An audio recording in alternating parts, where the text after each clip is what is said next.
Uma jovem se suicidou. Ela pulou determinado andar e tal. A comunidade pôs a culpa no síndico. O síndico tinha que tratar aquilo. E estavam discutindo depressão no condomínio e o síndico tem que abordar esse assunto. Desculpa, isso não é pro síndico. A comparação que o condomínio vai fazer em relação ao seu honorário é com o próprio salário dele. Puxa, o síndico ganha mais do que eu que tô na fábrica e entro lá às 6 horas da manhã e saio 4 da tarde. Essa é a comparação. Eu não gosto muito da expressão síndico profissional. Nós temos a questão do síndico externo e o síndico morador. A nomenclatura síndico profissional, todo mundo que cobra para administrar um condomínio se chama de síndico profissional. Hoje, o papo é sobre elevar o nível. Hoje a gente vai elevar o nível aqui no Talk Síndico. A gente trouxe um convidado muito especial, porque além de cuidar, além dele ter o conhecimento de cuidar dos prédios, ele tem um a mais, um que é a mais, que é cuidar de pessoas, né?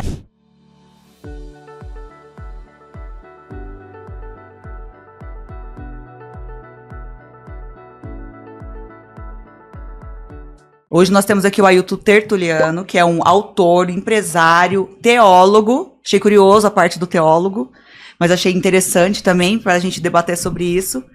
E fico muito feliz para você também falar do seu livro, do seu lançamento, que a gente até participou aí num jantar no Coco Bambu, super legal. Conhecemos o Síndico-Chefe, achei incrível esse livro. Fez uma relação aqui com o filme, que eu não assisti, que é uma vergonha. Ratatouille? Você acredita que eu nunca assisti Ratatouille? Eu fiquei indignada aquele dia. Eu falei, não, vou ter que assistir Mas agora. Muita gente me disse que não assistiu Ratatouille. Então, tá certo, isso não tá, né? A gente tem que assistir. É um pouco lúdico, mas essa questão lúdica traz sei lá, a gente consegue interpretar melhor as coisas, talvez, né?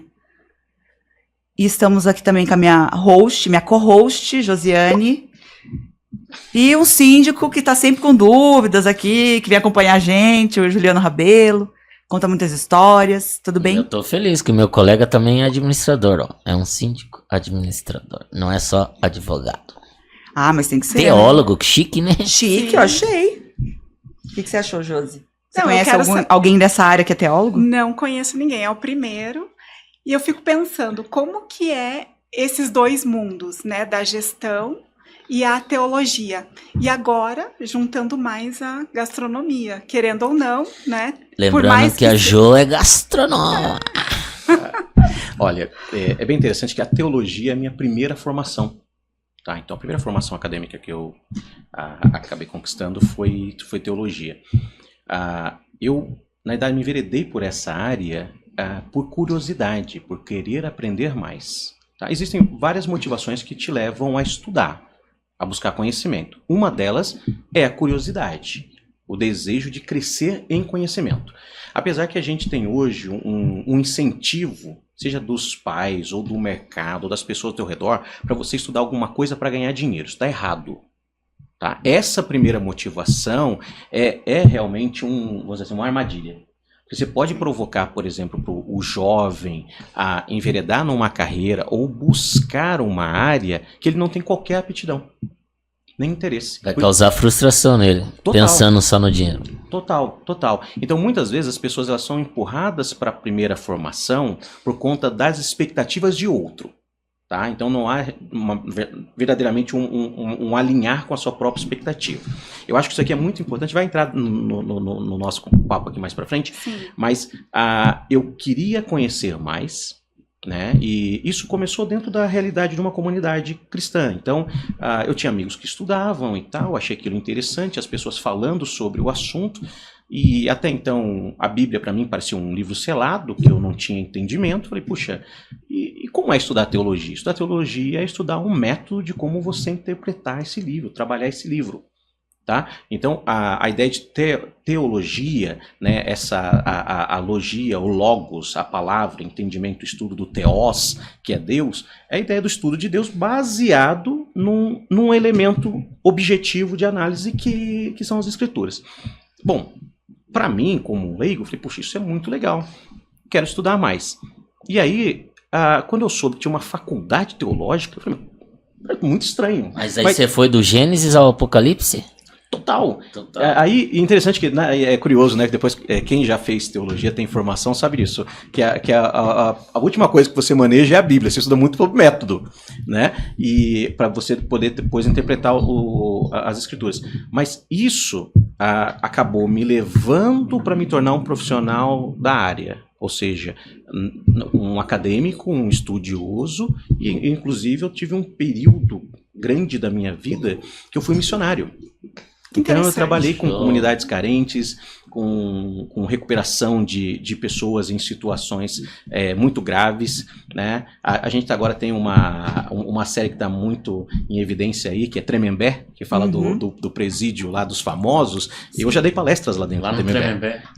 Então, eu trabalhava com uma comunidade, tinha um trabalho de mulheres lá, e eu falei lá na unidade feminina, Tremembé, onde estavam as famosas que estão na série. A penitenciária dos famosos, né? Os famosos, Samúdio, Stoffen e outros. Tiraram até o Robinho de lá, preocupado. Mas você sabe que tem com as regalias. Teve um detalhe muito interessante. Deixa eu falar uma coisa aqui sobre Tremembé. Deixa eu abrir aqui um parênteses aqui. São José dos Campos, Tremembé? Não. Tá do lado, tá bem pertinho. Tá do lado, tá bem pertinho. Porque é São José dos Campos, você tem Caçapava, chega Taubaté, Tremembé, tudo do lado. E eu estava me preparando para uma palestra lá e tal, e tinha um grupo musical se apresentando, de presidiárias e tal, e uma pessoa chegou do meu lado e falou assim: Ailton, você sabe que aquela moça que está cantando tão bonito, o crime que ela cometeu foi esse. Bom, e era uma coisa absurda. Do tipo, juntar junto com um companheiro, matar o filho, esquartejado, colocado numa mala, uma coisa assim, horrível. E quando eu fui ouvindo as histórias, lá não tinha gente com ficha corrida criminal. Era só crimes hediondos. Não, um único crime. Muitos de um único crime, um único episódio, mas gravíssimo. Às vezes a gente se apega a essa ideia de folha corrida, mas isso não quer dizer nada. Eu posso ficar tranquilo com meus 42 processos, de boa, só coisa leve, morador que não gosta. Agora, se você pegar um e jogar da janela... Aí se eu fizer se eu fizer um micro-ondas em um dos condomínios, eu vou pro Tremembé. Você vai pro Tremembé. Mas aí o que acontece? Comecei a trabalhar, mas se nós pegarmos, por exemplo, o que fez parte, até essencial do meu trabalho, o foco principal era lidar com gente. Cuidar de gente. Então, se ensinava as escrituras, se ensinava princípios cristãos, mas no final a gente falava sobre o que aquilo ia repercutir na vida da pessoa. Que precisava de um resultado de comportamento, transformação, vida social, familiar, conjugal, criação de filhos. E aí depois isso vai para a carreira. Isso transforma a carreira, transforma negócio, então está muito ligado à recuperação. Daí, da teologia, eu transicionei para negócios como consultor de recuperação de empresas em crise. Estava uma coisa meio que conectada uma com a outra. Como se fosse recuperação judicial. Exato, só que era focado no empreendedor, porque eu trabalhava com recuperação, com consultoria de turnaround, não da parte burocrática da recuperação, mas da efetiva da gestão do dia a dia. Ou seja, atuar direto com o empresário, com o empreendedor, né? Fazendo aquele choque de gestão, entrando no negócio dele, gerindo a 4 mãos, ajudando a tirar ele do status de falência. Muitas vezes não tinha condição de fazer isso, então a gente liquidava ativos, né? Passava a régua, zerava e ia embora. E aí, para eles começarem novamente ou reerguer o seu negócio. O brasileiro, ele tem um hábito muito ruim quando se trata de negócio, que ele não entende que o jogo já acabou para ele, já é game over. Então, eu era chamado em empresas em status de falência, geralmente se acendia a luz financeira, aí me chamavam como consultor, eu fazia uma análise, percebia onde estava o problema, muitas vezes não estava em processos, em produto, estava na pessoa do empreendedor, nem não era do pessoal dele. Era nele mesmo, misturar CPF com CNPJ. Perfil do empresário. Ele é um técnico, mas ele não é um gestor, né? Ele não é de fato um empreendedor. Aí, quando eu chegava nessa situação, o que eu percebia? Ele estava em status de falência, em declínio, só que em vez dele deixar o negócio morrer, isso é mal de brasileiro, ele vende a casa e joga no negócio. Nossa, ele vai sangrando até morrer. A gente infelizmente tem uma cultura financeira péssima. Péssima. Né? Aí sabe o que fazia? Refinanciava o seu negócio usando os seus pais como fiadores. Ou seja, eu peguei a situação do empresário querer colocar o único imóvel do pai, aposentado, para tentar salvar a empresa. Falou, opa, alto lá. Então, eu trabalhei com o norte-americano e o que o gringo pensa? Não deu ruim, perdi 1 milhão, passa a régua, zerou e vai embora. Começa de novo. Tá perdido ali. Agora, ele não pega o patrimônio dele e joga no negócio. Claro, o ativo ali, o passivo, ele não pode colocar o passivo dele ali no meio do negócio, imagina, é uma loucura. Mas o brasileiro faz Mas isso. Isso é coisa brasileira. Muito, principalmente ele não sabe, infelizmente, é verdade. Ele não sabe, nós vamos chegar em condomínio, né, galera? Mas ele não sabe que ele já tá na areia movediça. E aí, quanto mais ele vai trazendo pessoas, aí financia o coitado do pai. Ele joga a família inteira no buraco. Ele tá levando todo mundo para remover disso. Né? Ele tem que considerar o vai seguinte. Sangrando até morrer. Eu acho que é uma coisa muito importante. A gente tem que entender quando é que realmente chegamos no estágio do game over. Acabou o jogo aqui. E aí vamos transicionar para condomínio. Isso também é importante para o síndico. Tá? Existem meios dele medir se ele deve ou não continuar em determinada comunidade. Uma delas é se ele é recompensado à altura do sacrifício que ele entrega, do trabalho que ele entrega, da competência que ele entrega, da segurança que ele entrega para o condomínio. Porque senão vai ser um eterno lamentar de estar num lugar em que não se quer estar. Aí não tem como você gostar de gente, não tem como você gostar do que está fazendo, e não tem como você fazer bem. Exatamente. Sim. Isso é bem importante, porque olha, tudo que você fala, todos os assuntos, os temas, todos os negócios, você vai chegar num denominador comum. E você vai chegar num condomínio. Porque o condomínio são o quê? Pessoas. E a gestão de um condomínio é uma gestão de uma empresa. Né? A gente não pode ser ignorante ao ponto de falar, não, o condomínio, qualquer pessoa vai lá, é síndico. Até um tempo atrás, isso era comum. As pessoas, né, tinham essa ideia que, é só pagar as contas, é só, né, tem que pagar água, luz ali, então, eu moro aqui, trabalho fora, mas tudo bem, sou morador, sou síndico orgânico, né, morador, dou conta. E hoje a gente vê que é outra realidade, né. Hoje o condomínio, ele tá realmente num nível de empresa. Tomara que a Receita Federal não ouça eu falar isso, porque senão vai querer pôr imposto, mas a gente está num nível de empresa, então o gestor do condomínio, que é o síndico, ele tem que ter essa visão de empreendedor também, para essa questão da gestão financeira, gestão de pessoas. Então, assim, olha, tem que ser um empreendedor completo para trabalhar no síndico. Sim. Só que tem um detalhe importante, tá? Se a gente fizer uma linha de corte da gestão condominial hoje no Brasil, o retrato é de menos de 10% de sindicatura profissional ativa. Mais de 90% dos condomínios ainda são geridos por moradores. Gestão de morador, síndico orgânico. Sim. Tá? É que, às vezes, a gente se encontra numa bolha de eventos, grandes centros, e a gente está falando com muita gente. Por exemplo, na minha região, eu estava conversando ali, né, antes no camarim, e na minha região, por exemplo, nós temos 6 mil condomínios. E nós não temos 100 síndicos profissionais ativos. Não temos 50 síndicos profissionais. Tá? E eu estou falando de uma realidade, são 6 mil. Se eu fazer uma linha de corte de 10%, eu teria que ter 600 condomínios administrados por síndicos profissionais. Não existe. Não. Então, mas essa realidade. Em 2006, quando nós iniciamos, aí em 2007 foi fazer um curso e tal, tinha 8. Hoje em Curitiba, no grupo de WhatsApp, que tem uns 2 grupão aí que eu chamo, deve ter uns 800 síndicos profissionais. Deixa eu colocar uma coisa que é muito importante aqui. Eu tenho o pessoal até chama isso como uma polêmica, mas para mim não é. É uma leitura de fato.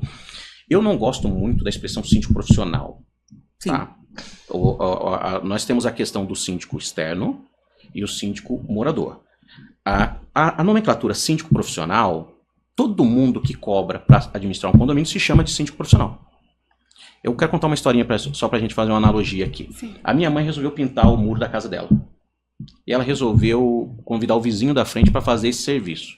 Um senhor muito solícito, boa gente. Ela pagou para ele pelo serviço, mas a pintura não ficou de um profissional. E ele não é um pintor profissional. Ele é um pintor pago. Uhum, que é diferente. É diferente de um pintor Com certeza. profissional. Então, pagar para alguém fazer alguma coisa não necessariamente significa que você contratou um profissional e está pagando um profissional. Com certeza. Então, isso... Onde que a gente já vê uma linha de corte no profissional? Por exemplo, na realidade do seu próprio honorário.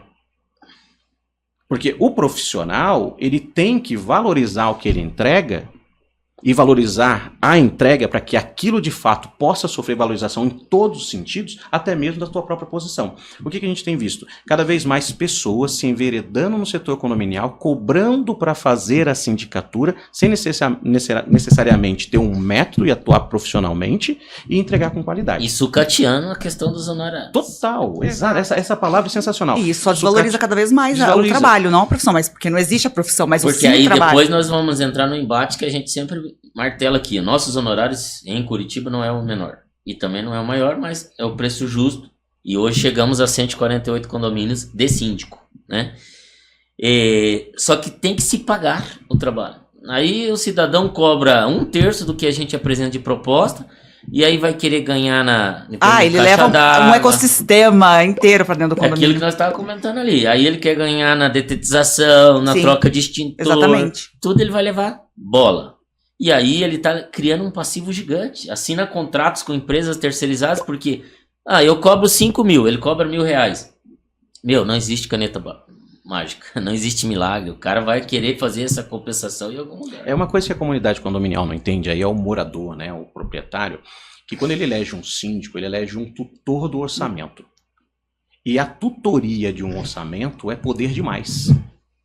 Porque apesar dele não ser o decisor único, ele é aquele que vai orquestrar, né? Ele é uma espécie de moderador do processo decisório do condomínio, mas ele é uma figura muito importante, por exemplo, para apresentar ou preferenciar determinado prestador de serviço. Ele ensina o morador a escolher melhor, a pôr valor naquilo que ele escolhe, não pelo preço, mas pelo conteúdo do trabalho. Pela qualidade, pela entrega. Exatamente. Mas ele também pode fazer do lado negativo. Com certeza. Então, você pode ter essa posição antagônica aqui agora. Ao mesmo tempo que, como tutor, ele é aquele que deveria indicar o melhor pelo valor, ele também pode indicar o pior pelo interesse próprio, escuso. É o que a gente comumente vê, infelizmente, em vários condomínios. Sim. Né, que já isso se torna um perigo. E aí, a gente vai se tornar, por exemplo, o nosso mercado, ele se torna cada vez mais, hoje, carente de esclarecimento na ponta, que é o contratante. Quem é o contratante? É o condômino. Ele não tem ideia do que ele está contratando. Nós estamos conversando, por exemplo, sobre a diferenciação. Até falo isso, tenho falado isso muito na exposição do meu livro, que quando você está, por exemplo, numa comunidade, tá? Imagina você gerindo um condomínio de entrada, um imóvel desses grandes complexos de condomínio, unidades pequenas de 35, 45 mais metros popular. quadrados, mais populares. Então você vai se tornar síndico desse tipo de comunidade condominial. A comparação que o condomínio vai fazer em relação ao seu honorário é com o próprio salário dele. Puxa, o síndico ganha mais do que eu que estou na fábrica, entro lá às 6 horas da manhã e saio 4 da tarde. Essa é a comparação. Então, ele vai sempre pensar o seu honorário em relação a salário. Agora, se você for para as camadas mais altas, aí a comparação é diferente. O proprietário, ele não está comparando mais o seu honorário com o ganho dele, mas com o valor da propriedade. Meu apartamento vale 10 milhões. Eu não posso trazer um síndico de 5 mil reais para cá. Percebe? Olha, É uma análise que bem interessante. Eu tinha 40 condomínios na época, então faz um pouquinho de tempo. E a média do ticket era 2 salários mínimos, tá? Aí eu vou para uma assembleia, reeleição, tal, nesse condomínio. Aí uma senhora fala, nossa, mas você ganha 80 salários mínimos por mês? Aí eu falei, pô, ela fez o cálculo rápido ali. Falei, não, primeiro que é uma empresa, você tem custos, você tem isso. Ela fez a continha de poder. Ela ganhar, não ganho não, E mas ela- gostaria. Ela é uma educadora, professora aposentada, ela já pensou no que eu estava cobrando e não no que a gente pode estar trazendo de melhorias. Se você pegar uma análise de... Aconteceu com terça-feira, numa apresentação de arquitetos. Eu cobro 10% para gestão de obra. 10%, o arquiteto se apresentando. E o outro falou, eu vou cobrar 15%. Mas 10% de 1 milhão, se ele me trouxer orçamento de 1 milhão, é 100 mil. Uhum. E o nosso outro rapaz que se apresentou, se ele cobra 15%, mas ele consegue fazer a mesma obra por 500 mil, nós estamos tendo uma economia gigante. E não é porque ele cobra 15%. Mas sim, ele está trazendo. Exatamente. E o pessoal às vezes, não, aquela que cobra 10%, vamos fechar com ela. E você vai gastar 100 mil com ela. Mas é por isso que o síndico tem que saber ensinar o morador a entender isso. Para conseguir contratar melhor. Sendo que ele ia gastar 75 mil com o que está cobrando 15%. Mas você percebe que é uma questão de expectativa? Vamos pegar essa questão aqui. Eu coloco... depois a gente vai entrar no livro, mas eu ponho uma coisa no livro, que é a questão de você calibrar as expectativas. Vamos pegar uma mesma situação. Nós vamos sair para comer um hambúrguer. Se a nossa expectativa, a forma como a gente olha, a perspectiva que a gente olha para aquela situação é em relação ao dinheiro que a gente gasta, nós vamos nos tornar aquele espécie de amigo chato. Não sei se você já saiu com alguém para comer assim, o cara faz a conta do hambúrguer. Nossa, o pão valia tanto, mais a carne, salada, eu acho que eu faço esse lanche por 10 reais. Não, Um abraço. Eu faço isso no mercado. Um abraço pro meu amigo Sérgio Clens, que é um chato. Chato. Toda vez que a gente vai comer, o cara fica fazendo cálculo e quer levar. até a salada que tava sobrando. Um abraço, Sérgio. Então, aí o que acontece? Essa perspectiva é do quanto você está perdendo ou deixando ou impondo ali naquela situação sem se preocupar com a qualidade da experiência. Agora, quando o foco é na experiência, o que você quer é o ponto da carne. É o pão. É o a pão. qualidade do pão. É você pegar aí na mordida, você sentiu a Gente, crocância. isso é uma dica de ouro. A crocância. Aqui, ó. Prestem a atenção. experiência. Então, quando você come e você quer no final aquele que delícia. Exatamente. Eu me lembro que eu tive em Balneário Camboriú agora recentemente, e eu entrei numa hamburgueria, e eu cheguei lá, não conhecia a hamburgueria, e o chefe tava lá e tal, essas hamburgueria gourmet, e eu falei, o que você me recomenda? Ele falou, olha, tem esse lanche, tal, todos são muito bons. Eu falei, não, eu quero que você me recomenda um pra eu sentir saudade, cara. Poxa, ele falou, sentir saudade é esse aqui. Aí eu falei assim, aí quando eu fiz esse pedido, ele achou inusitado, achou interessante. Eu falei, beleza, mas vem com fritas? Ele falou, não, porque na minha terra geralmente a gente pede alguma coisa assim, vem com fritas. Ele falou, não vem, mas pra você eu vou fazer fritas. Olha, a experiência já tá. A experiência pra mim era o que eu tava buscando, só que pra ele foi contagiante também, que ele falou, cara, você vai sentir saudade. Aí e ele já vai usar isso no case dele, hein?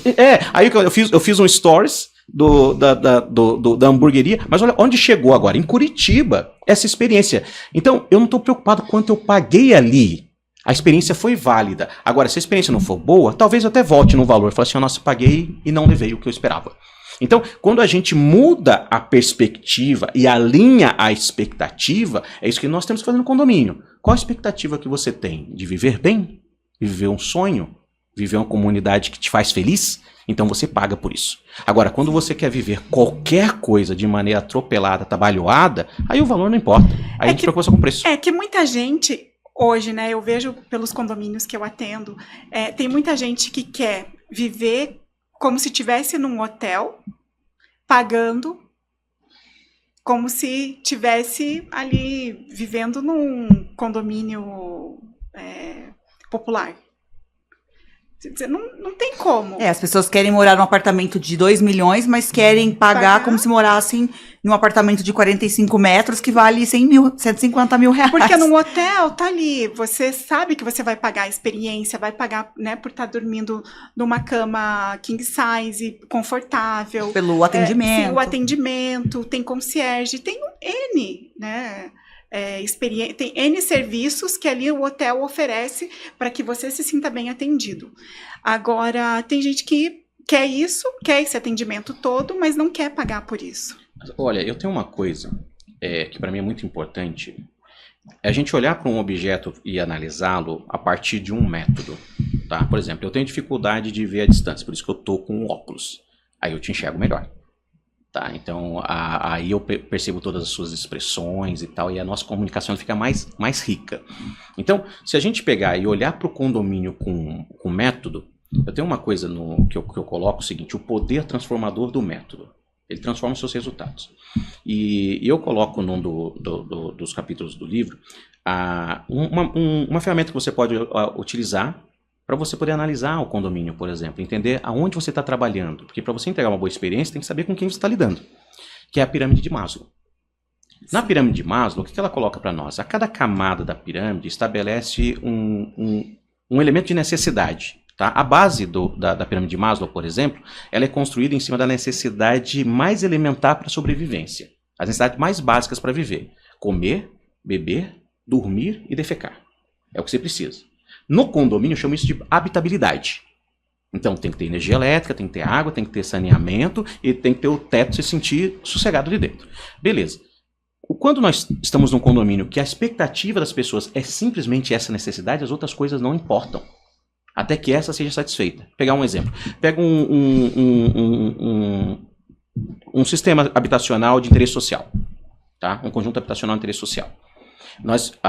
O poder público tirou determinada comunidade por uma tragédia social, como, por exemplo, violência, ou até mesmo uma área que precisa ser desocupada por enchente, incêndio, ou desapropriação, que seja. Tira aquela comunidade daqui, que é uma favela, e coloca eles num condomínio. A preocupação dessa pessoa é ter um teto. Porque ela tinha um teto, agora não tem mais. Então, quando ela entra dentro do condomínio, ela só está preocupada com a habitabilidade. Ela não está se importando se tem portaria, não está se importando se tem lazer, não está se importando se tem jardinagem. Agora, quando essa camada inicial ela é suprida, ele olha para fora da janela e fala assim, por que não tem ninguém naquela portaria? Agora ele muda de patamar, necessidade, e vai pensar em segurança. Quando você satisfaz a segurança, você vai mudando as camadas até chegar lá no topo da pirâmide, que é a realização social. Que aí morar no condomínio tem a ver com status. Então, eu quero estar nesse condomínio porque ele me promove socialmente. Então, é um cartão de visitas morar em determinado complexo. Antes ele queria só um copo d'água, agora ele já quer refrigerante, cerveja. Não, ele vai mais. Ele vai querer um espumante. Aí, sabe o que está discutindo num condomínio desse? Quem que assina o lustre, o salão de festa? De quem são os móveis que estão ali no hall. Exato. Então, ali existem outros valores que estão associados ali. Então, quando o síndico chega num condomínio, é muito interessante ele olhar para isso, porque daí ele calibra o próprio discurso. Porque aqui, por exemplo, na base, nós vamos falar muito do quanto se paga de taxa condominial, tá? Pagar cada vez menos ou não pagar nada. No meio, a gente vai tentar equilibrar essas coisas e lá em cima estão os poucos se importando em taxa condominial. Então, eu já vi, por exemplo, o síndico chegar em condomínio de alto padrão querer fazer proposta de trazer tecnologia para reduzir custo. Ninguém está querendo saber sobre isso. Você pode trazer a tecnologia para que ele possa estar na experiência tecnológica. Agora, não coloca a redução de custo, porque isso é um ruído para ele. Você percebe? Sim. Então, entender onde você está faz com que você calibre todas as coisas, inclusive a comunicação. É como se você dissesse para o morador assim, a gente está diminuindo a excelência, a gente está diminuindo o valor do seu patrimônio, quando você fala em diminuir o custo, dependendo do padrão, né, como você disse, do alto padrão. Agora, o morador que já é em outra situação, que mora nessa categoria de habitação social, são apartamentos mais baratos, às vezes até Minha Casa Minha Vida, né, que tem os mais em conta. Ele já tem exatamente essa questão de o básico tem que ter e tem que ser suprido. E aí, na hora que é criar um hábito. Suprir o básico, qual que é o próximo passo? É igual você disse sobre a questão dele olhar pra portaria. Ué, por que não tem ninguém ali? Ué, por que não tem... Por que as cortinas daquele morador não é branca igual daquele outro? Olha, fica feio. Aí eles começam a entender a estética. O olhar muda. Exatamente. Você sabe onde eu vejo, por exemplo, uma falha dessa leitura? No mercado imobiliário. Mercado imobiliário. O corretor vende um imóvel de entrada. A um MRV. 35 metros quadrados. E aí o que acontece? Aquele cara entrou no seu CRM com sucesso, é um êxito. Você tem que acompanhar a vida dele. Porque ele vai fazer upgrades. Você tem que ofertar futuramente esse sonho. Você tem que vender, cultivar esse sonho. Então imagina, por exemplo, o corretor que vendeu um imóvel de entrada, essa pessoa casou, jovem casal, e tem um apartamento com 2 dormitórios. Se tiver 2 filhos, ele já está sonhando com um apartamento diferente. Precisa de um dormitório a mais. Sabe? E aí o que acontece? Conforme a pessoa vai evoluindo, vai vivendo as suas experiências, você vai colocando diante delas outras provocações para que ela queira mais. Porque o progresso, ele é resultado de provocação.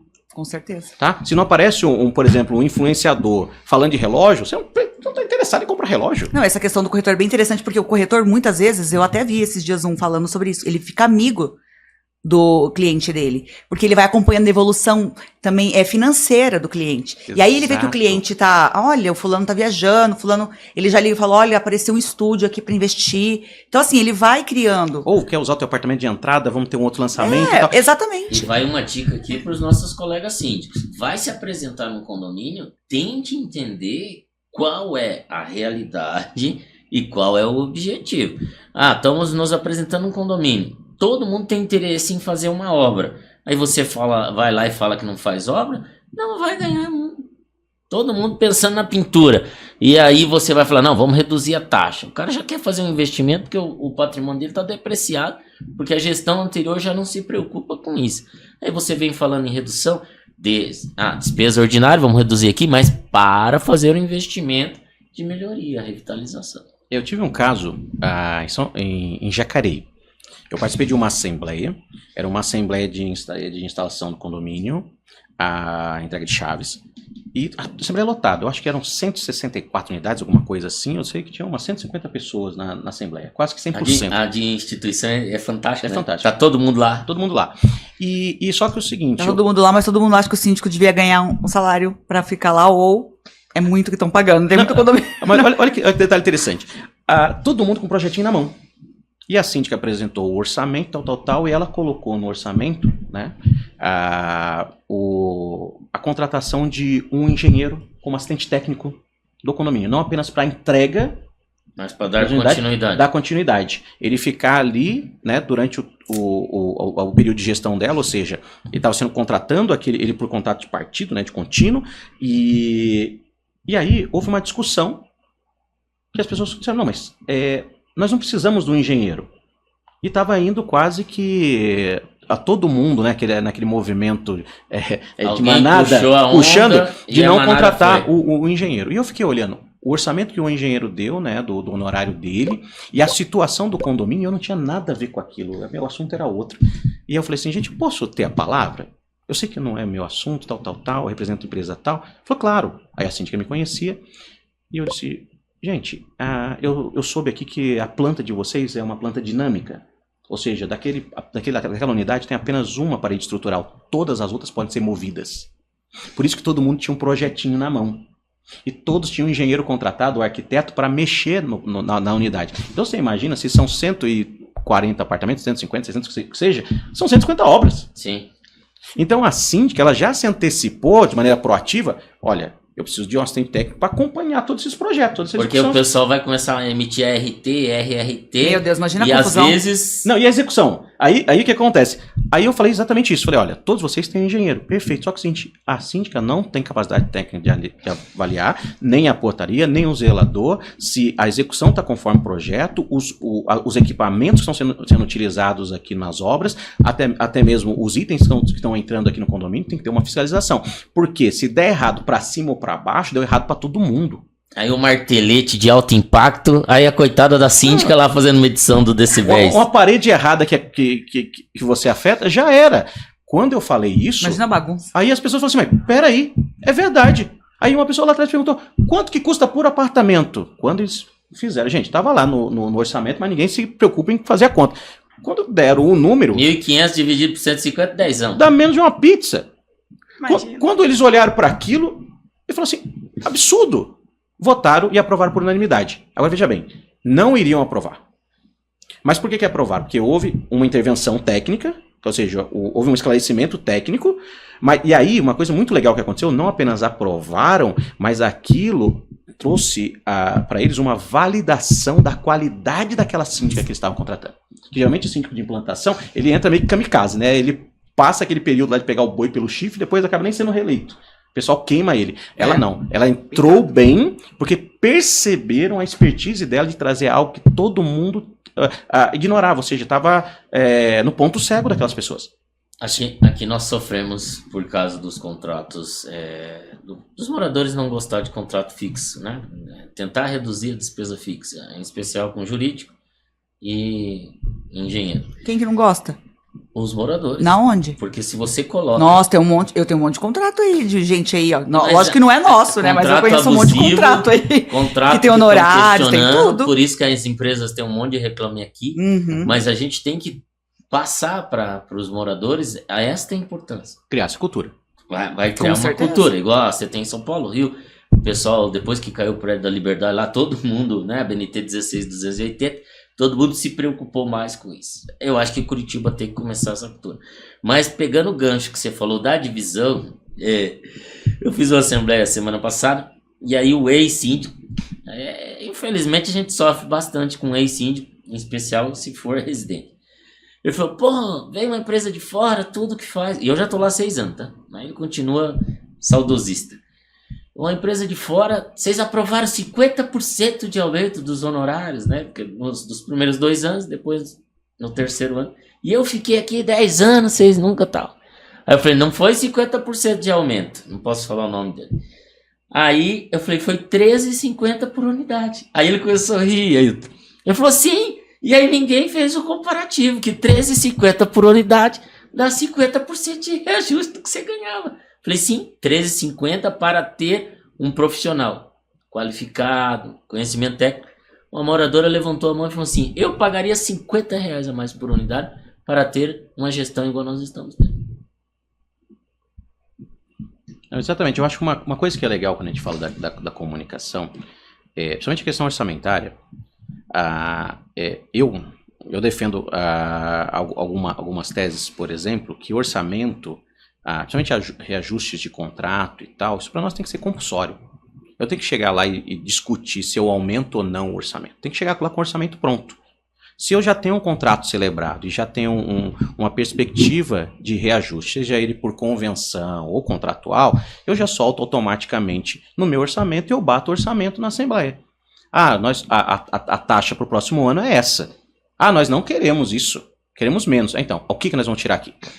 É simples, que linha que sai? Porque na vida é assim, ou não? É assim, a realidade é essa. A realidade é essa, é que linha que sai. Então, hoje, se você quiser continuar tendo a piscina aquecida, ela custa X. Continuar tendo a portaria, custa Y. Então, quer dizer, o que está faltando, talvez, principalmente na comunicação em relação ao orçamento, é deixar muito claro para as pessoas que o que elas pagam pela vida que elas querem ter. Que vida que você quer ter aqui no condomínio? É isso que você quer ter? Você quer ter o jardim agradável? O hall limpo? As pessoas trabalhando ali e você passando pelo lugar, encontrando tudo organizado? Porque para ter isso, eu preciso ter mais do que uma pessoa limpando. Eu já vi condomínio, por exemplo, que são 4 torres com mais de 200 apartamentos, uma única pessoa para fazer a limpeza. Desculpa, não tem como. Preciso ter mais gente limpando e menos gente sujando. Mas como eu tenho muita gente sujando, então eu preciso. Mais gente limpando. Então, não tem como você esperar que... É lógico que vai ter um dia que você vai passar, a tua área vai estar suja, porque não deu tempo da moça chegar ali. Ailton, vou puxar Você é sócio da Ideale, São Paulo, Curitiba também, não? Sim. A cultura nossa, aí é uma questão cultural curitibana, de fazer o rateio do mês anterior. Então a Ideale deve sofrer com isso também. Eu até gosto dela pela questão de ser mais transparente, o morador sabe o que está pagando do mês anterior, mas isso quando você faz, eu tenho condomínios com mês anterior e orçamentário anual. Quando você faz anual e expõe ali, tá amarelo porque gastamos mais água, tá verde porque economizamos no jardim. Se a pessoa tiver conhecimento da previsão orçamentária, a orçamentária, tanto para a administração, garantidora, e para os próprios moradores, é ideal. Sim. É melhor. Com certeza. Eu não acho transparente o rateio igual você... Eu sou contra. Aquelas vezes eu sou contra. Mas ontem lá no Live Pinhais, a pessoa quer saber quanto ele está pagando. A orçamentária é muito melhor para trabalhar. Só que aí vai acontecer igual aconteceu no Teresina. Que a moradora falou, nós estamos arrecadando 4 e só gastou 3. Porque na verdade, aquele mês, o gás não entrou. O boleto vai vencer só no mês seguinte. Aí mês seguinte vai dar 4.800, em vez de dar os 3 que deu. Só que aí você tem que ficar todo mês. É por isso que vai dar conscientização e educação sobre previsão orçamentária. Exatamente. Quem faz isso dentro do condomínio é o síndico. O síndico. Então Só que assim, não dá para reclamar. A nossa cultura curitibana, e foi instituído isso há 25 anos, no mínimo, é de fazer rateio. Porque a prestação de contas baseada ali no extrato bancário, ela é muito mais transparente do que um rateio. Né? O rateio, eu acho assim, ele tá ali para falar, sabe, o problema do rateio, na minha opinião, é que ele oscila muito. E aí o morador, todo mês, ele fica preocupado, porque querendo ou não, quando você tem uma previsão do que você vai pagar, é muito mais fácil. Taxa fixa é fantástica para quem tem administradora. Porque quando você tem, por exemplo, uma orçamentária anual, a gente trabalha com limites de tolerância. Né? Então a gente tem que ser, por exemplo, quando eu vou fazer uma projeção de manutenção preventiva, eu posso olhar para trás, estudar o que foi o meu passado. Então eu posso pensar, eu preciso arrecadar o que eu usei no ano passado, mas eu também tenho que olhar para a realidade do meu equipamento, porque eu faço gestão também de prazos, de desgaste, né, a depreciação do material. Depreciação, fadiga. Então, quer dizer, por exemplo, prazos. Se eu tenho, por exemplo, um AVCB a vencer, quer dizer, eu tenho que ratear aquilo ali no próximo ano, né, na próxima vigência daquele orçamento. Então, o orçamento ele tem que ser estudado e é importante que ele seja participativo. Então, o que acontece é que no condomínio a gente não participa. Então, vamos pegar um exemplo, tá? A gestão pública. O orçamento do próximo ano, a gestão transparente traz para a comunidade a ideia do que vai ser trabalhado. Então você imagina se, por exemplo, no condomínio a gente instituísse a cultura de trabalhar antecipadamente no final do período de um ano, que foi a nossa realidade, a projeção do que vai ser o nosso orçamento. Quando ele chega na Assembleia para ser aprovado, a prestação de contas e a aprovação do novo orçamento já foi trabalhado. Com certeza. O problema é que a gente leva tudo para a Assembleia, que é um ambiente insano, em que as pessoas não estão preparadas para decidir, nem tecnicamente, nem tiveram tempo hábil, e elas vão chegar ali e vão se confrontar com uma situação para dizer sim ou não. E não foram preparados. Então falta esse preparo. Aí esse preparo não é só da figura do síndico, é todo mundo que faz parte do processo administrativo dele, da estrutura administrativa dele. Aí é a administradora ou qualquer outro assessor que ele tenha atuando no condomínio. Porque nós temos condomínios que tem administradora, que tem contador e tal. Aí o que acontece dentro dessa realidade? Se o síndico souber trabalhar como um gestor, tendo planejamento, e planejamento tem a ver com proatividade, com antecipação. Então, tudo que você antecipa facilita as reações.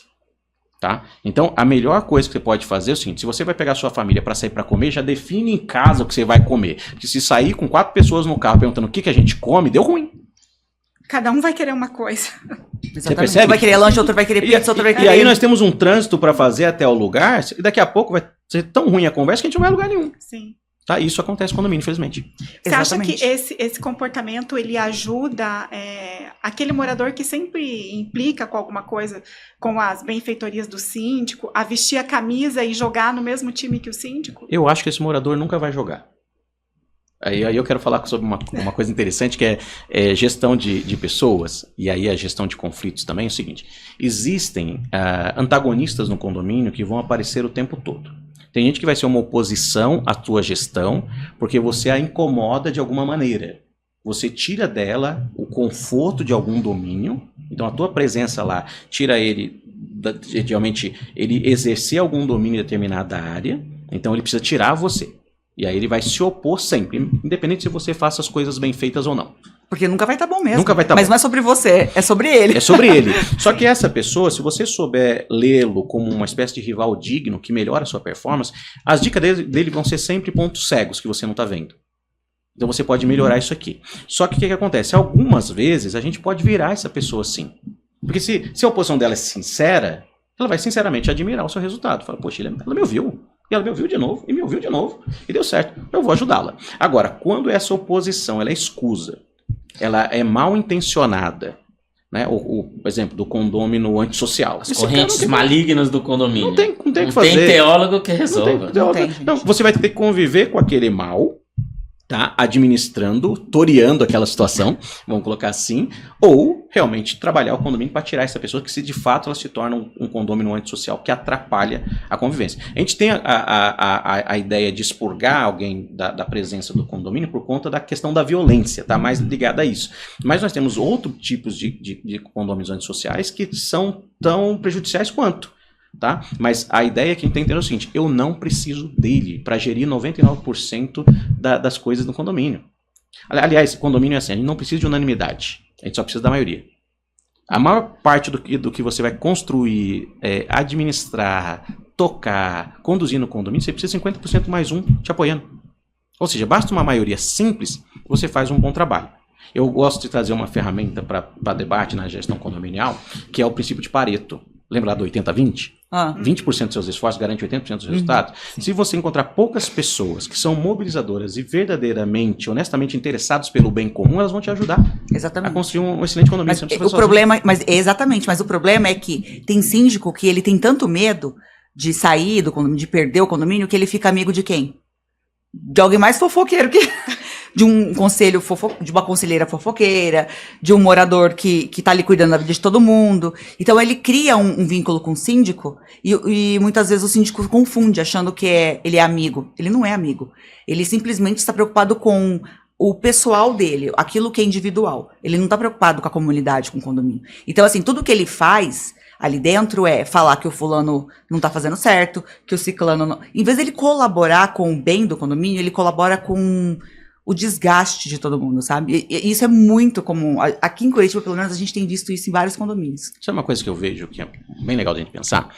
A sindicatura é um exercício solitário, tá? Seja ele o orgânico ou o profissional. E não deveria ser. E também só é solitário porque o síndico se permite a isso. Eu acho que é importante o síndico buscar conselheiros. Aí vamos para a teologia, a Bíblia diz assim que na multidão de conselhos há sabedoria. Então é legal você ouvir pessoas. O problema é que está todo mundo com o pé atrás, que se abrir demais a sua realidade, ele tem medo de ter o teu tapete puxado, né? Aí todo mundo muito desconfiado. Mas o rei precisa de um conselheiro.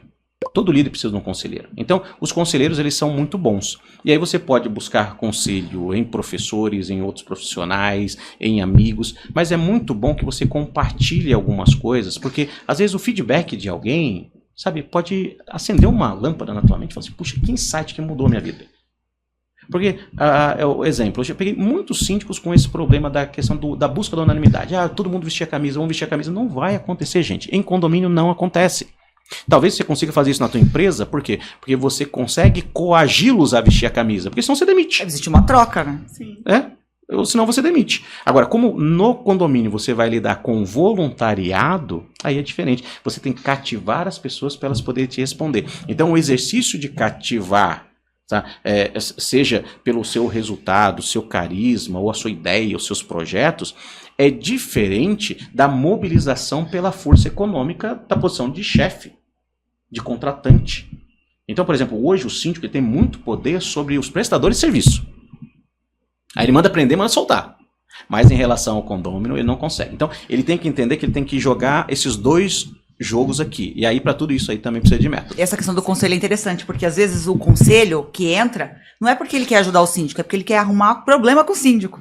E não aí é verdade? tem uma questão, que aí o Código Civil tirou o conselho consultivo, lá da 4191, né?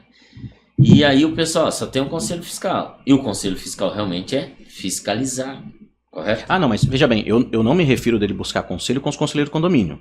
Deixa eu pegar, deixa eu pegar uma coisa aqui. Sim, vamos pegar uma coisa aqui, gente. Porque tem conselheiro que quer derrubar o Gente, síndico. em tese, o conselho ele tem que ser provocado. Não é o conselho que demanda o síndico, é o síndico que demanda o conselho. O conselho ele é provocado, mesmo o conselho consultivo. A não ser que em convenção sejam estabelecidos os poderes administrativos do conselho. Tem alguns condomínios, Ailton, que eu até inverto a pauta. A eleição do conselho vem antes da eleição do síndico. Porque a pessoa que perde para síndico entra no conselho. Agora, peraí, o Ailton deixou uma deixa para fazer uma pergunta. Que eu preciso fazer essa pergunta. O que você acha, Ailton, quando a convenção estipula que o conselho, um conselheiro ou dois conselheiros, assinem os pagamentos no banco do condomínio? Por exemplo, o síndico é o gestor, porém, todo o pagamento ali que é feito é agendado e o conselho tem que entrar na conta bancária com o seu acesso e fazer esse pagamento. Isso é uma coisa meio... Mas isso é muito comum em associação. Então vamos pegar, por exemplo, o estatuto de uma associação, ela estabelece, na maioria dos casos, por exemplo, que você tem um presidente, um diretor financeiro, eles assinam conjuntamente. Tá? Sim. Na minha leitura em relação a compliance administrativa, eu acho isso excelente. Não acho isso ruim, não. Tá? Isso é bom. Porque o que acontece? O síndico, ele é o executor do orçamento, que foi aprovado em assembleia. Então, o ato de pagar, ele é protocolar. Na verdade, não existe figurativa no pagar. Se está contratado, paga-se. Ou seja, ele é protocolar. Se eu vou assinar, ou 2 ou 3 vão assinar comigo, isso não é problema. O problema é quando aquele que é o conselho que deveria ser consultado ou provocado, ele quer atuar com uma espécie de chefia, de polícia. Sim, do síndico. Porque, por exemplo, vamos pegar o conselho fiscal. Qual que é o papel dele? O papel do conselho fiscal é ele analisar os atos da gestão. Então, ele está focado nos atos de execução do orçamento. É uma análise financeira. Porque tá tirando a autonomia do síndico, acredito eu. Não. Não, no formato que eu disse, o conselho ter que assinar junto com o síndico. Não tira. Porque o que acontece é o seguinte, simplesmente assinar um documento bancário de algo que já foi votado e decidido é só protocolar. Ele é só protocolar. Porque onde que tá aí, vamos pegar aqui o espírito desse elemento aí, dessa regra. é trazer transparência e segurança. E aí, onde está a segurança? Num controle mínimo de ter alguém confirmando aqueles pagamentos. Porque, infelizmente, a gente tem muito caso de corrupção no setor condominial. Isso é normal. Por exemplo... Não deveria ser, não mas deveria infelizmente mas a gente tem. Então, até um elemento de segurança. Agora, uma coisa que é interessante é o seguinte... o conselho, como chefia do síndico, como polícia do síndico, como aquele que demanda o síndico como uma espécie de inquiridor, isso está errado. Isso não existe base legal para esse tipo de atuação, até mesmo conselho consultivo. E às vezes o síndico é só fantoche, porque o conselheiro não quer ser síndico, e aí ele fica por trás do síndico, mas quem está determinando as cartas do jogo é o conselheiro. Realmente, isso acontece. Agora, voltando à minha fala sobre conselho, que o síndico tem que buscar conselho, eu estou dizendo o seguinte, buscar a opinião de outros em relação a algum assunto que ele não consegue decidir ou algum conflito que ele está tendo. Porque se você levar as coisas apenas sozinho, e aí é interessante que esse conselho você o faça com figuras que tenham algum tecnicismo. Por exemplo, o advogado pode ser um excelente conselheiro. O administrador, o bom administrador, pode ser um excelente conselheiro. Um outro síndico pode ser um excelente conselheiro. Aqui, ó, nós temos um mentor aqui, ó, de síndicos. Sim, ou às vezes um morador pode ser um excelente conselheiro. Nem está no conselho. Então, a ideia é a seguinte, com quem eu posso conversar em relação a essas demandas ou em relação a esses conflitos que eu estou vivendo agora? Porque se eu tento resolver as coisas sozinho, a chance de eu criar mais problema é maior. Nós trouxemos no nosso evento o Alessandro Mendes, certo? Sim. Você vai no perfil dele, você é um gerenciador de conflito também, correto? Eu sou o cara mais impossível, né? Quem me acompanha no dia a dia, tecnicamente falando, às vezes não tão gerenciador deste conflito. Porque ontem, 11 horas, tinha um morador reclamando de uma situação que ele comprou um apartamento do lado da casa de máquinas. A casa de máquinas, toda vez que chamar o elevador, vai fazer barulho. E aí eu chego numa situação que, amigo, quando você comprou o apartamento, você não viu que você tá na cobertura do lado da... Muitas vezes pagou mais barato por isso. Do lado. Pois é. Ou você compra do lado da caixa de bombas, lá no térreo. A bomba vai ser ativada. Aí você chega numa situação... Eu tô tentando, me segurando para não falar, amigo, você comprou do lado da bomba. Eu não tenho o que fazer. Vou tentar te ajudar colocando um timer. Mas a hora que faltar água, vai sobrar para mim. Que vai falar, das 23 às 7 tá sem água, por quê? Aí tem uma interrupção na Sanepar aí, tem que ter toda essa programação. Tem reposição, tem falta de programação. Mas o seu perfil é bem... Mas legal o teu comentário, porque eu acho que a gente tem que colocar cada um no seu quadrado. Por exemplo, no meu primeiro livro, eu questiono a questão do síndico como moderador de conflito. Tá? Eu acho que nem todo síndico tem capacidade de fazer isso. Aliás, nenhuma pessoa que não se sentir capaz não deve fazer. A gente, por exemplo, teve casos recentes aí, por exemplo, de um assassinato no Rio de Janeiro, de um subsíndico que foi lá confrontar um morador. Ou seja, ele vai no espaço do outro, né? Ele se expõe demais. Eu acho que existem, por exemplo, moderação de conflito para quem tem capacidade de fazê-lo. Existem pessoas que têm perfil para isso. Tem gente que não deve mexer com isso. Deve buscar um outro moderador. Sim.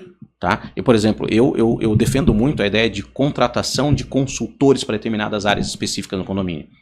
Eu dei um curso recentemente, junto com a Brasconde, para a Secretaria de Habitação da cidade de São Paulo, porque lá eles têm, por exemplo, nesses complexos, né, de HIS, né, a habitação de interesse social, além de ter o síndico e administrador trabalhando, tem uma assistência social contratada pela prefeitura. Porque aquelas pessoas estão aprendendo a viver em condomínio e elas fazem essa gestão da qualidade dessa convivência.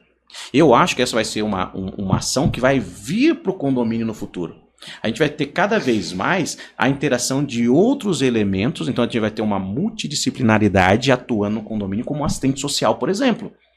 Então, se eu tenho um condomínio que eu tenho muito conflito, o síndico não tem perfil para fazer isso, mas é um excelente gestor, opa, peraí, eu não vou tirar ele lá ele é o meu centroavante que faz gol, eu vou trazer ele, que faz gol, eu vou trazer ele para ser o goleiro. Jogar no gol. Não vai ser, ele vai ser um goleiro medíocre, ele que fique lá. Ele é um bom atacante. O que eu vou trazer aqui? Eu vou contratar uma figura para atuar. Talvez vai ser o advogado que já é contratado do condomínio, vai ter algumas reuniões. Então, tem situações que talvez eu vou ter que buscar um profissional lá fora. Eu vou ter que trazer alguém que tenha expertise, porque às vezes a gente assiste um palestrante e acha que aquele conceito que ele está trazendo serve para todo mundo aplicar. Não serve. Talvez a aplicação ali é o seguinte, eu tô olhando para ele e falo, nossa, eu não tenho capacidade de fazer isso. Eu tenho que contratar alguém como ele para vir fazer aqui. Percebe? Ou você fala, eu conheço alguém que faria isso perfeitamente. Como eu sou o tutor de um orçamento, eu vou propor para o condomínio. Falei, gente, é o seguinte, eu não tenho perfil de lá conflito. E do jeito que tá vindo aqui, daqui a pouco a gente tem uma tragédia. Daqui alguém vai espetar alguém aqui dentro. Então, vamos fazer o seguinte, eu preciso trazer um profissional, eu quero chamar essas pessoas, gostaria que o profissional trabalhasse. Eu tive um caso em Guarulhos que foi bem interessante. Trazer o Padre Quevedo aqui para expulsar os 6. Eu tive um caso que eu tomei conhecimento em Guarulhos, uma jovem se suicidou. Nossa.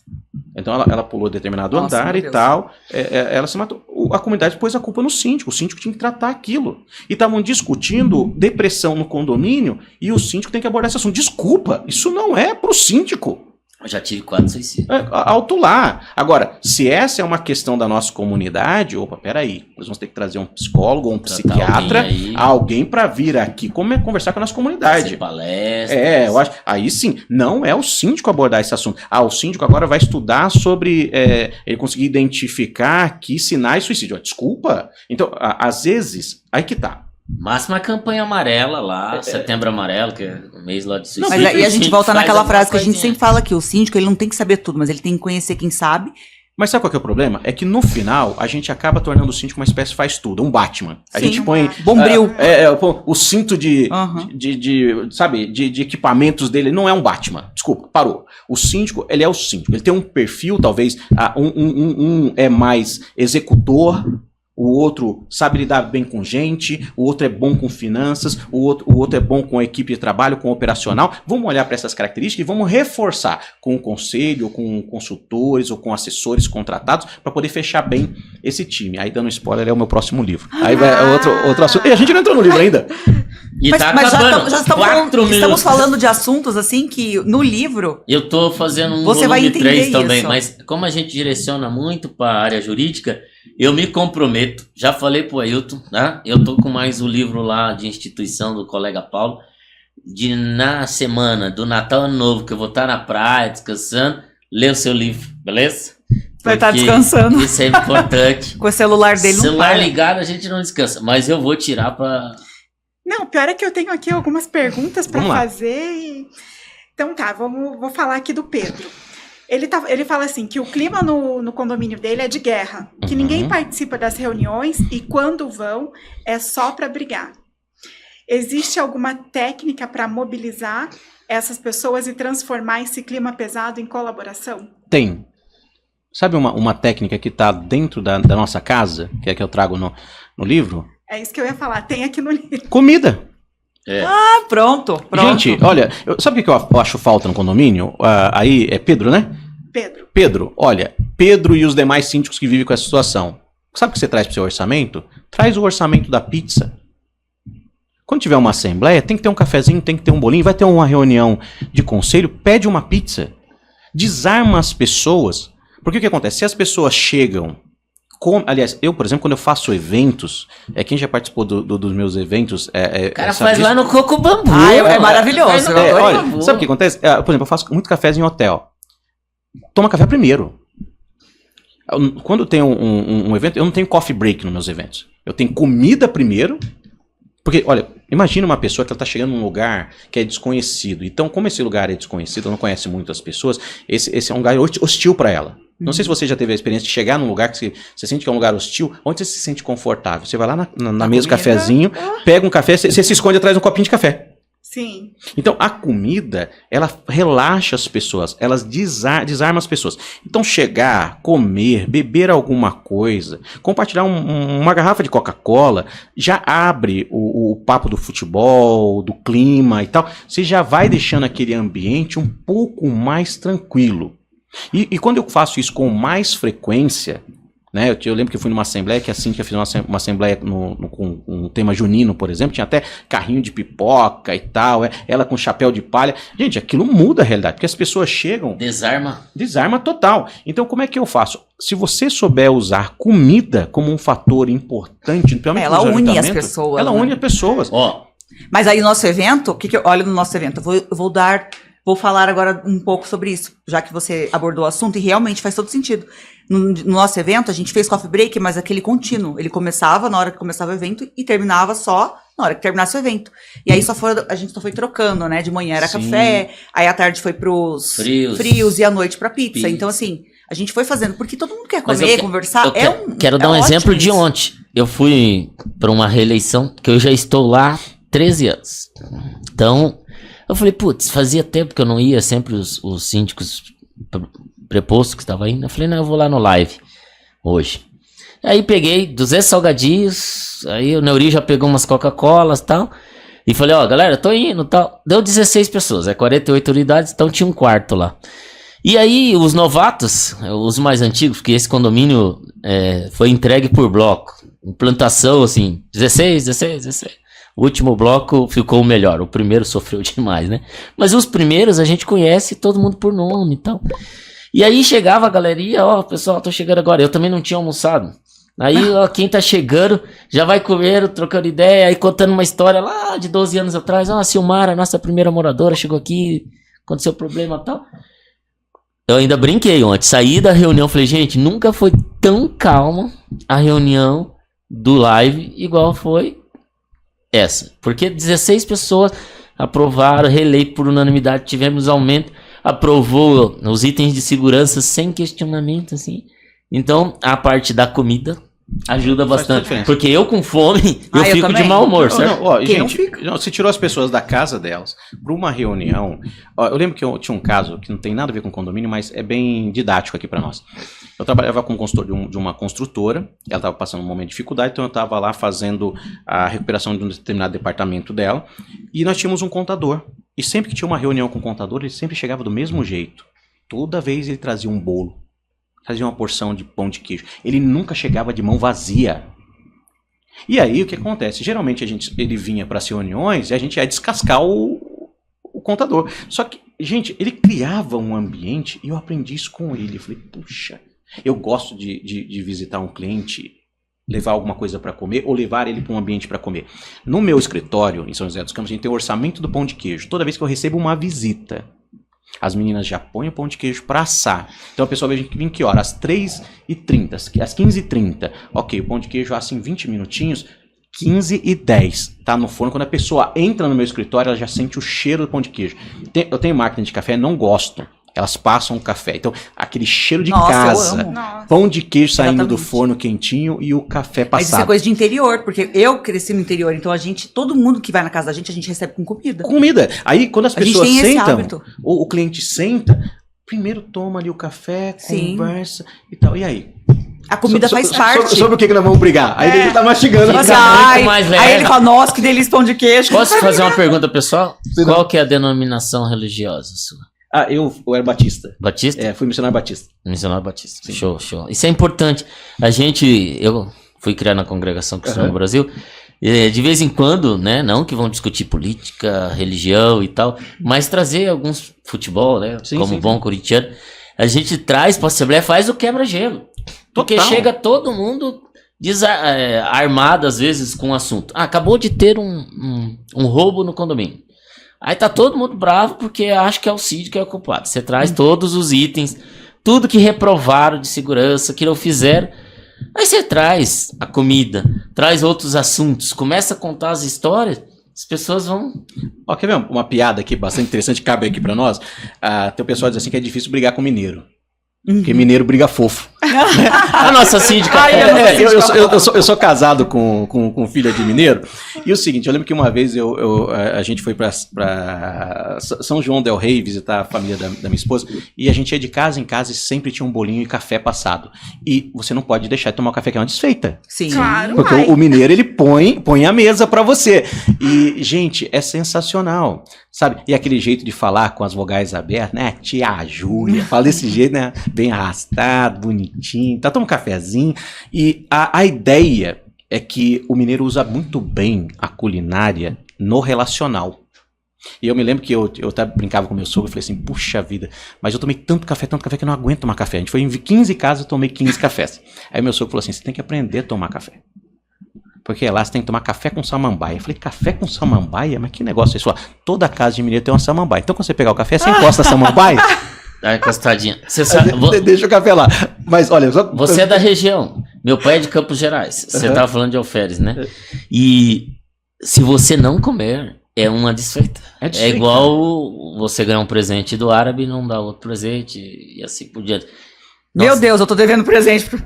Nós Eu ganhei presente. Nós temos que incentivar essas culturas. Fica muito mais fácil. Mas isso são gatilhos. Sabe o que acontece? Se a gente pegar em técnica agora, o mineiro faz isso sem entender que é um método, é senso comum. Mas é um gatilho de reciprocidade. O curitibano não responde bom dia. Aí Ele não entendeu. Ele não entendeu. Porque, por exemplo, vou dar um exemplo. Dirigir em Curitiba é diferente de dirigir em São Paulo. Com certeza. Nossa, aqui em Curitiba, se você der uma seta, o cara acelera. O cara acelera. Em São Paulo, esses dias eu estava em São Paulo e eu estava indo para um evento, eu gastei dentro da cidade de São Paulo 10 quilômetros, 1h30. Dá pra ir. Gente, dá pra fazer uma viagem. Né? Mas em São Paulo. Em São Paulo. Só que o seguinte, eu pego uma avenida com 5 faixas, eu dou seta, todo mundo me dá passagem. Eu corto aquela avenida e as pessoas vão dando acesso. O mar se abre. Por que se abre? Porque ali, veja bem, é um contrato social que se tem em São Paulo. Porque se não for assim, a cidade trava. Se não for assim, a gente se mata. Então, o que faz? Você deu seta, você passa. Você abriu o vidro. Você que não passa. Se você abrir o vidro e você der a mão, o povo para. Então, e nós estamos falando da maior metrópole do Brasil. Por quê? Isso é reciprocidade. Porque tá todo mundo ali concorrendo dentro daquele ambiente. Então, o que nós temos que trazer para o condomínio? Gatilhos como a reciprocidade. Então, se eu tenho a gentileza de servir um pão de queijo quentinho, um café quentinho para a pessoa que acabou de chegar, que veio do trabalho, não comeu e tal, puxa, ela vai ficar muito feliz. É aquela frase que ela desarma. Se eu empresto açúcar, farinha e tudo mais, eu vou lá às vezes pedir sal, só para aquela pessoa não se sentir mal, que ela só empresta. Toda vez o meu vizinho me nunca empresta, precisa de nada. Toda vez eu empresto pro meu vizinho sal e açúcar, porque eu sei que ele está passando por uma situação difícil. Mas aí, o que eu faço? Eu vou lá na casa dele um dia e também peço um pouco de sal. Por quê? Porque, por mais que eu não precise, tem que haver a reciprocidade pra gente estar na mesma régua ali, né? Na mesma medida. Sintonizando. Então isso cria, né, um ambiente mais harmônico para todos. Eu acho que uma coisa que a gente tem que entender, né, que é muito legal, a gente tá falando também de elementos culturais. A gente tem que entender as culturas que a gente tá inserido. Eu acho que a gente tem, em condomínio, a gente tem muito conflito, porque são pessoas diferentes, culturas diferentes, expectativas diferentes. Mas como gestor, a gente tem que alinhá-las. Ou seja, nós temos que calibrar. Então é muito importante usar a comunicação para isso. Tá? Então, para que a gente não possa incomodar o outro e que todo mundo possa ter sossego, nós temos que entender as regras e seguir as regras, não pelo temor das penalidades, mas sim entender que a regra favorece o bem viver para nós. É mais feliz para nós se todo mundo entender essa regra e abraçar ela. O coletivo tem que abraçar o individual, a pessoa tem que sentir o individual, que é um coletivo. Aí ela consegue colaborar no dia a dia, né? Consegue. E é difícil fazer isso, né? E isso tem a ver com empatia. Né? Então, por exemplo, a gente tem uma comunicação muito grande agora no nosso tempo sobre, por exemplo, o espectro autista. Então, hoje faz com que quanto mais a comunicação chegue para nós, a gente tenha mais empatia.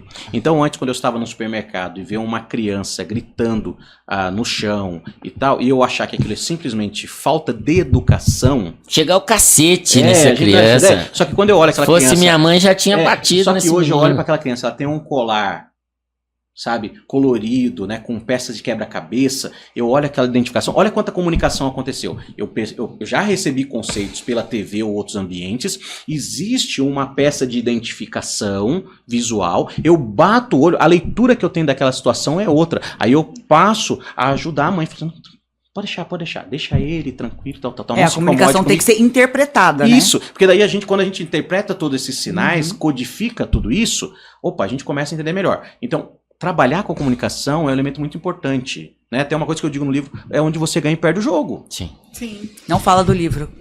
Porque as pessoas precisam adquirir esse livro. Mais uma perguntinha? Pode? Tá. Estouramos ali. Dá uma só. Não dá, mas vamos. A Cláudia, ela é de São Paulo, ela fala assim, acabei de assumir meu primeiro condomínio e estou desesperada. Cláudia, esse livro aqui vai te ajudar. É muita coisa para fazer e não sei por onde começar para organizar a casa. Como consultor, qual é o primeiro pilar que ela deve focar para não perder na gestão? Para não se perder na gestão. Ah, ótimo. O primeiro pilar é o planejamento. Você tem que colocar as coisas no papel, tá? Então, por exemplo, eu sei que existem situações, né? Cláudia, né? O nome dela? Cláudia, existem situações que elas são calamitosas. Imagina, por exemplo, que você... eu já vivi isso, por exemplo, numa experiência, ter passado por uma enchente, por exemplo, um alagamento. Aí você chega lá no ambiente, imagina que sua casa foi alagada. Né? No meu caso, não foi a minha casa, foi a igreja que a gente participava e ela estava... A segunda casa. Isso é a segunda casa. Mas imagina que é a tua casa que sofre um alagamento. É uma situação calamitosa. Como é que você resolve esse problema? Você escolhe prioridade. Então o plano me ajuda a ler a situação e também escolher a prioridade. Sabe qual que é a prioridade de uma casa quando ela está inundada? A gente limpa primeiro a cozinha. Vamos limpar a cozinha. Porque a gente vai precisar comer e tal, as coisas, ajustar isso aqui. Vamos limpar o banheiro. Aí a gente vai limpando as coisas. A gente vai por quarto. Depois a gente pensa lá na sala. Depois a gente vai olhar ali dentro aonde que a gente tem ali prioridades. E aí nós vamos colocar escalas, né? Prioridade número 1, número 2, número 3 e tal. Então, peguei um problema geral, eu tenho que colocar tudo no papel, e aí eu vejo que aquela minha realidade numerada são 10 itens, eu vou pegar aqueles 10 itens e escolher qual que é o primeiro que eu vou atacar. Se eu pensar em resolver todas as coisas, eu vou ficar maluco. Eu vou me desgastar, vou me frustrar. Tá? E aí, se eu não sou capaz de lidar com determinada situação, é outra coisa importante. Muita gente participa dos meus cursos, eu até brinco com o pessoal, tem gente que deixa de ser síndico. Porque essa é uma coisa que você tem que entender. Olha, se isso aqui não está trazendo paz, alegria para você, está atrapalhando teu casamento, a tua casa, a tua convivência no condomínio. Tem gente que se tornou síndico, perdeu a paz de viver no condomínio. Os filhos são perseguidos, são coagidos no elevador e tal. Eu já cheguei a conversar com um síndico, falou assim, eu não sei o que eu faço, o meu casamento tá correndo risco. Eu falei, você larga esse negócio. Por isso que eu não sou síndico onde eu moro. Larga o quê? Casamento? Não. Larga o condomínio. Né? Que curso é esse? Larga a sindicatura. Esse curso é bom, larga o casamento. Esse curso é bom. Eu fiquei assim, ué. Não, larga esse abandona sua mulher. Larga esse condomínio. Mas você sabe que uma coisa... Gente, é uma coisa... Eu lembro que uma vez eu tive um amigo... Estamos aqui com o missionário da Batista falando que nós temos que abandonar a mulher. Olha que história muito legal. Um casal foi... Esse é o problema do morador, ele não sabe interpretar. Não sabe interpretar. Mas você sabe, eu lembro de um amigo, um casal foi para um resort para tentar se reatar, eles estavam tendo problemas. E aí o que acontece? No resort tinha serviço de massagem. E aí a mulher com uma massagista, o marido com uma massagista, e na hora que tá lá fazendo a massagem, estão conversando. Aí o rapaz lá recebendo a massagem, conversando com o massagista, só que o massagista já estava divorciado, já estava no terceiro casamento. Então quando o rapaz conta isso, eu falei assim, não rapaz, larga, começa a vida. E ela foi lá para reatar. Ótimo conselho. O cara falando assim, abandona. E aí ele saiu do resort pedindo divórcio. E a moça... Poxa, eu vou processar o resort que eu fui pra lá pra resolver o meu problema e sair com um problema maior ainda. A ideia dos conselhos, que aí é uma coisa que a gente tem que saber ouvir, né? Tem que saber ouvir, saber interpretar. Mas as pessoas também, elas ouvem o que quer. Porque a gente acaba pegando, como se fosse um a gente não é responsável pelo que ela interpreta, a gente é responsável pelo que a gente fala, né? Isso aí é fato. Um abraço pro meu sogro, que tá surdo, ele só escuta o que quer, né, sogrão? Meu pai é inteligente. Quando a sogra tá falando, ele... Se ela tá brigando, ele não escuta. Mas, respondendo, finalizando a resposta da Cláudia, eleger prioridades, tá? Mas é muito importante, realmente, você calibrar também as suas próprias expectativas, tá? Isso aqui é pra mim... Com certeza. Tá? Pra gente ter bons gestores também no mercado, né? Exatamente. Eu acho isso muito importante. Ter perfil também pra isso. Eu acho que tem que isso. A gente tem que entender, isso é pra mim, sabe? Isso me agrada, eu sou recompensado por isso. Tem um princípio que eu trago no livro, que é o princípio do Ikigai. Que é quando você encontra um estado de entendimento de propósito. Isso é um elemento cultural, né, da cultura japonesa, é milenar. Não. Peraí, falou de japonês, falou comigo. Vamos lá. Descendente de japonês. Não sei nada de Ikigai, mas já ouvi falar. Mas aí eu não quero que você conte, eu quero que as pessoas adquiram seu livro, façam um curso porque eu vou querer fazer o curso também agora. Sim. Já acabei de me decidir, porque acabamos o tempo aqui, o pessoal vai me mandar embora. Quer ver, o Thiago já vai me mandar embora, tô brincando. Mas assim, vamos marcar uma parte 2? Porque o nosso podcast aqui é 1 hora. 1 hora não dá pra falar nada. E esse livro é muito legal. O primeiro livro eu não li ainda. Pretendo ler. Esse eu ganhei no dia que eu fui lá no evento lá no Coco Bambu, que eu adorei. Foi bem legal, a gente adorou. Foi bem intimista, foi muito legal. E eu quero que você fale como é que a gente faz para adquirir esse livro. Você pode adquirir o livro pelo site da editora Bonijuris, tá? Ou se você quiser me acessar no meu canal, né, pelo direct no Instagram, @AiltonTertuliano, você me chama e aí eu te mando lá um link que vai ter um cupom de desconto para você poder adquirir o livro com 20% de desconto. Ainda tem desconto. Melhor ainda. Você vai ter lá. Ótimo. Mas olha, gestão condominial você tem que fazer. Como tudo na vida para fazer dar certo. Fazer o que você gosta. Fazer bem feito. Ser recompensado pelo que você faz e fazer algo que faz diferença na vida das pessoas. Com certeza. Isso é Ikigai. Perfeito. Depois você procura lá no livro. Perfeito. Não, daqui a pouco a gente já vai até procurar essa parte pra gente já ler. Mas o curso, a gente também tem interesse. Quem quer fazer um curso, é só entrar em contato com você também pelo Instagram. Sim, aí acompanha a nossa agenda. O nosso canal principal de tratativas de comunicação hoje é o Instagram. Aí fica mais Maravilha, fácil. perfeito. Apesar que a gente também vai colocar os links todos aqui no vídeo pro pessoal. E aí a estreia desse episódio nosso é dia 3 de dezembro, certo? E a gente vai sortear o livro. Pra quem estiver no chat comentando, a gente vai fazer o sorteio desse livro incrível. Gente, por favor, aproveitem essa oportunidade, porque não é tudo disso aqui vale ouro. Né? Estar com você aqui vale ouro, né? Todas essas dicas. Ótimo papo.